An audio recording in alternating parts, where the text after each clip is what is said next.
भक्तों, जय माँ संतोषी। संतोषी माता की व्रत कथा।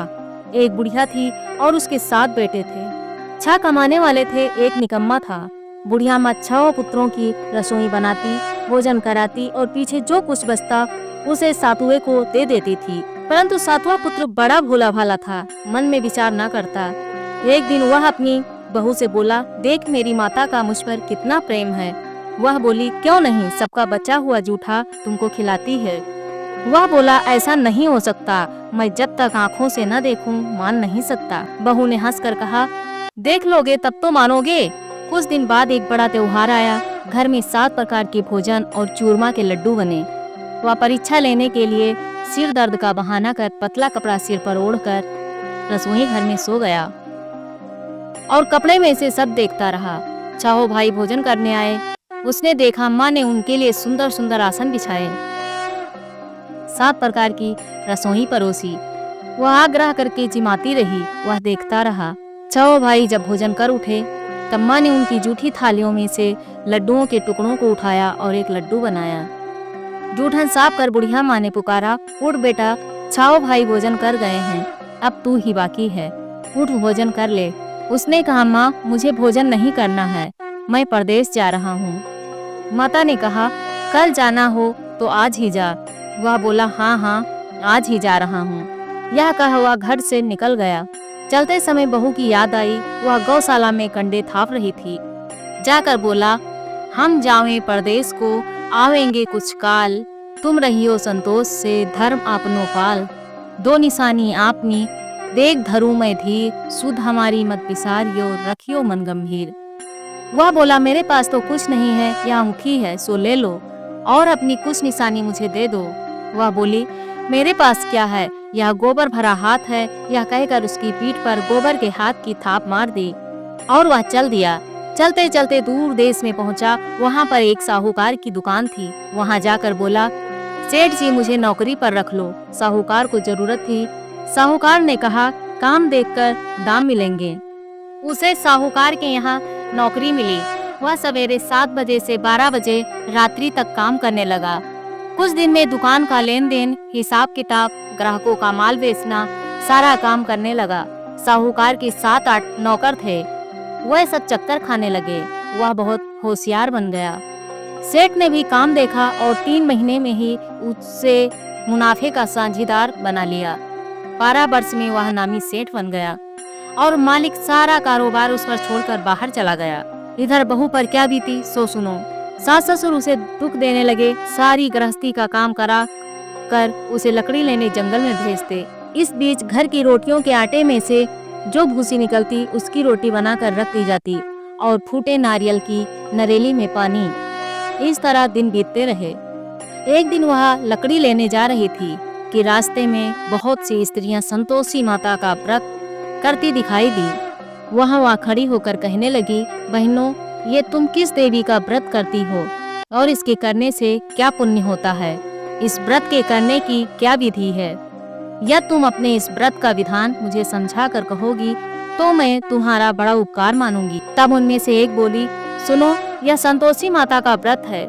इसके करने से निर्धनता, दरिद्रता का नाश होता है, लक्ष्मी आती हैं, मन की चिंताएं दूर होती हैं, घर में सुख होने से मन को प्रसन्नता और शांति मिलती है, निपुत्री को पुत्र मिलता है, पति बाहर गया हो तो शीघ्र आ जाता है, कुंवारी कन्या को मनपसंद वर मिलता है, राजद्वार में बहुत दिनों से मुकदमा चलता हो तो समाप्त हो जाता है, कलह कलेश की निवृत्ति हो, सुख शांति हो, घर में धन जमा हो, पैसा जायदाद का लाभ होता है तथा और भी मन में जो कुछ कामना हो सब इस संतोषी माता की कृपा से पूरी हो जाती है, इसमें संदेह नहीं।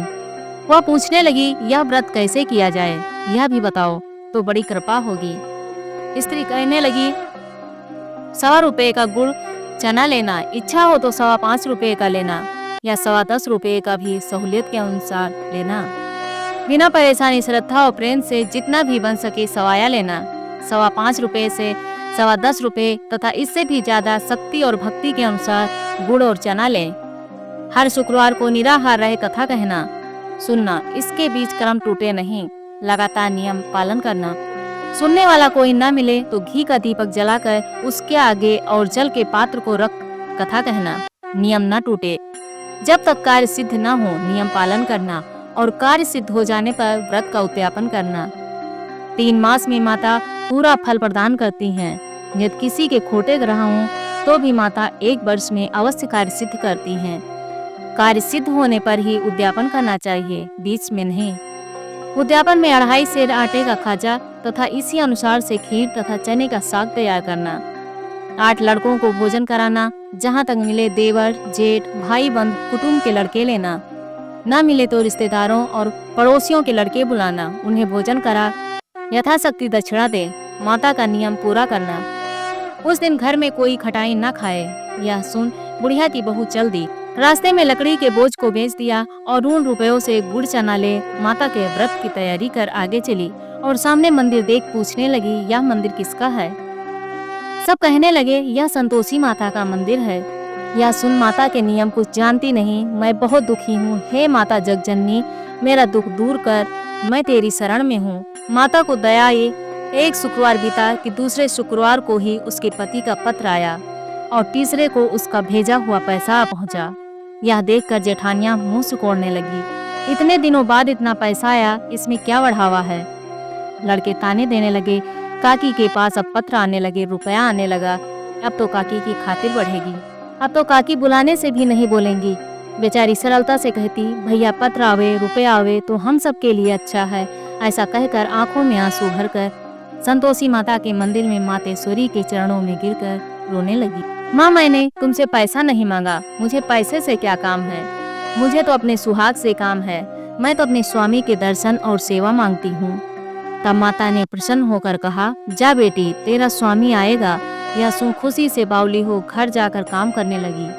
अब संतोषी माँ विचार करने लगी, इस भोली पुत्री से मैंने कह तो दिया कि तेरा पति आएगा, पर आएगा कहाँ से? वह तो इसे स्वप्न में भी याद नहीं करता। उसे याद दिलाने मुझे जाना पड़ेगा।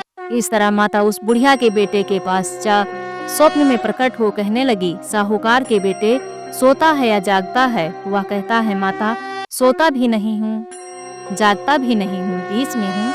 कहिए क्या आज्ञा है? माँ कहने लगी, तेरा घर बार है या नहीं? माँ बोली, पुत्र, तेरी घरवाली बहुत कष्ट उठा रही है। वह बोला, हाँ माता, यह तो मुझे मालूम है, परंतु जाऊं कैसे? परदेश की बात है, लेन देन का कोई हिसाब नहीं, कोई जाने का रास्ता नजर नहीं आता, कैसे चला जाऊं? माँ कहने लगी, मेरी बात मान, सवेरे नहा धोकर संतोषी माता का नाम ले, घी का दीपक जला दंडवत कर दुकान पर जा बैठना। देखते देखते तेरा सारा लेन देन चुक जाएगा, जमा किया माल बिक जाएगा, सांझ होते होते धन का ढेर लग जाएगा। अब तो वह सवेरे बहुत ही जल्दी उठ मित्र बंधुओं से अपने सपने की बात कहता है। वह सब उसकी बात अनसुनी कर हंसी उड़ाने लगते हैं। कहीं स्वप्न भी सच्चे होते हैं।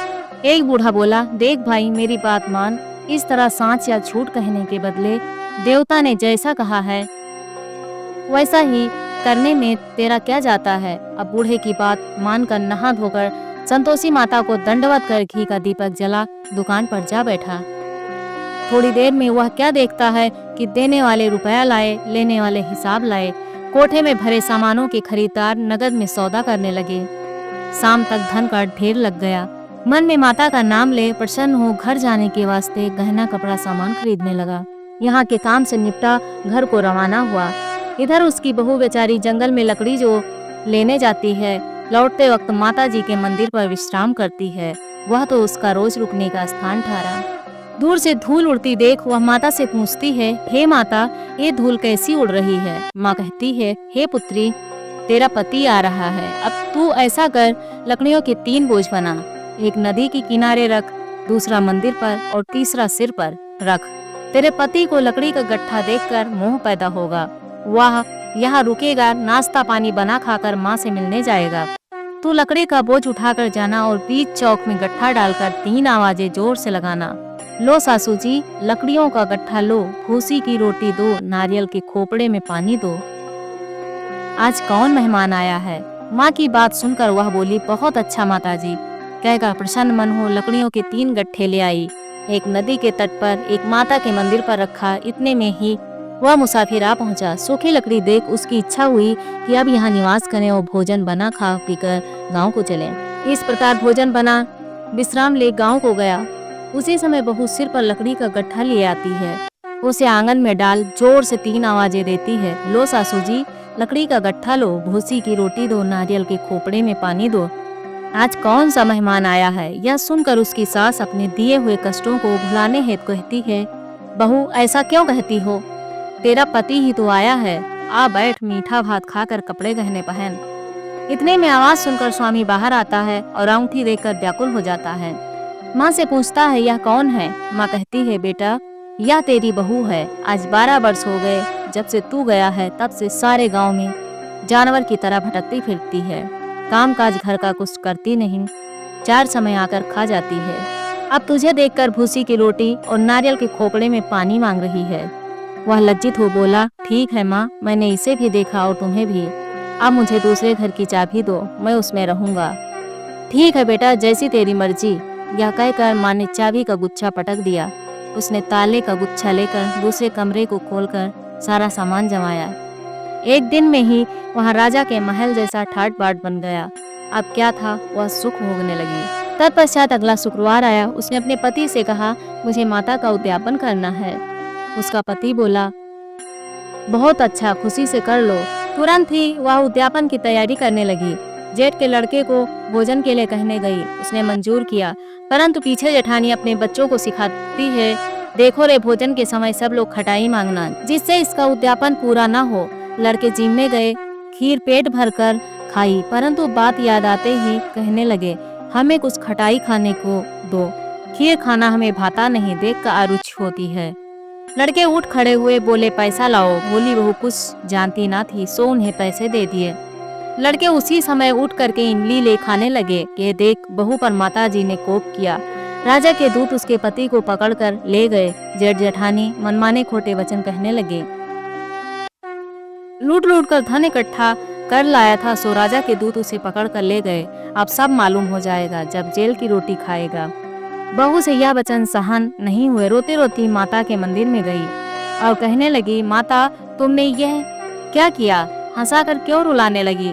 माता बोली, पुत्री तूने उद्यापन करके मेरा व्रत भंग किया है, इतनी जल्दी सब बातें भुला दी। वह कहने लगी, माता भूली तो नहीं हूँ, न कुछ अपराध किया है, मुझे तो लड़कों ने भूल में डाल दिया, मैंने भूल से उन्हें पैसे दे दिए, मुझे क्षमा करो माँ। माँ बोली, अब भूल मत करना। वह बोली, अब भूल नहीं होगी, आप बताओ कैसे आवेंगे? माँ बोली, पुत्री जा, तेरा पति तुझे रास्ते में ही आता मिलेगा। वह निकली, रास्ते में पति आता मिला। उसने पूछा, तुम कहाँ गए थे? वह कहने लगा, इतना धन जो कमाया है उसका टैक्स राजा ने मांगा था, वह भरने गया था। वो प्रसन्न हो बोली, भला हुआ, अब घर चलो। कुछ दिन बाद फिर शुक्रवार आया।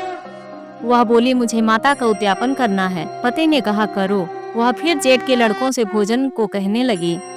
जेठानी ने 1-2 बातें सुनाई और लड़कों को सिखा दिया कि तुम लोग पहले ही खटाई मांगना। लड़के खाना खाने से पहले ही कहने लगे, हमें खीर खाना नहीं भाता, जी बिगड़ता है, कुछ खटाई खाने को दो। बहू बोली, खटाई खाने को नहीं मिलेगी, खाना हो तो खाओ।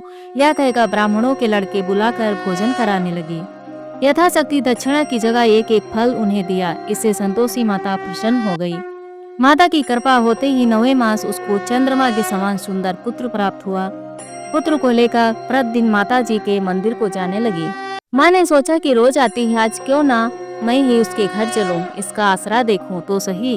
यह विचार कर माता ने भयानक रूप बनाया। गुड़ और चने से सना मुख, ऊपर से सूंड के समान होंठ, उस पर मक्खियां भिनभिना रही हैं। देहरी में पैर रखते ही उसकी सास चिल्लाई, देखो रे, कोई चुड़ैल डंकनी चली आ रही है, लड़कों इसे भगाओ, नहीं तो यह किसी को खा जाएगी। लड़के डरने लगे, चिल्लाकर खिड़की बंद करने लगे। बहू रोशनदान से देख रही थी। प्रसन्नता से पगली होकर चिल्लाने लगी, आज मेरी माता मेरे घर आई है। यह कहकर बच्चे को दूध पिलाने से हटाती है। इतने में सास का क्रोध फूट पड़ा। मेरी बहू इसको देखकर कैसे उतावली हुई जो बच्चे को पटक दिया।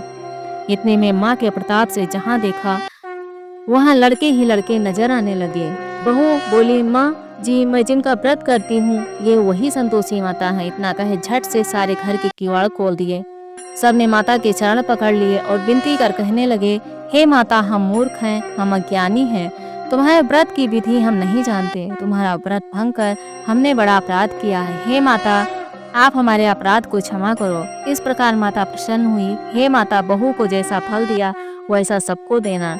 जो यह कथा पढ़े या सुने उसका मनोरथ पूर्ण हो। बोलो संतोषी माता की जय।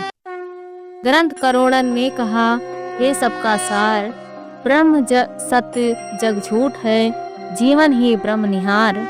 जीवन से जी जीवित जगत, माता खेलत खेल, ब्रह्म रूप पहचान लो, कटे जगत की जय। संतोषी माता की।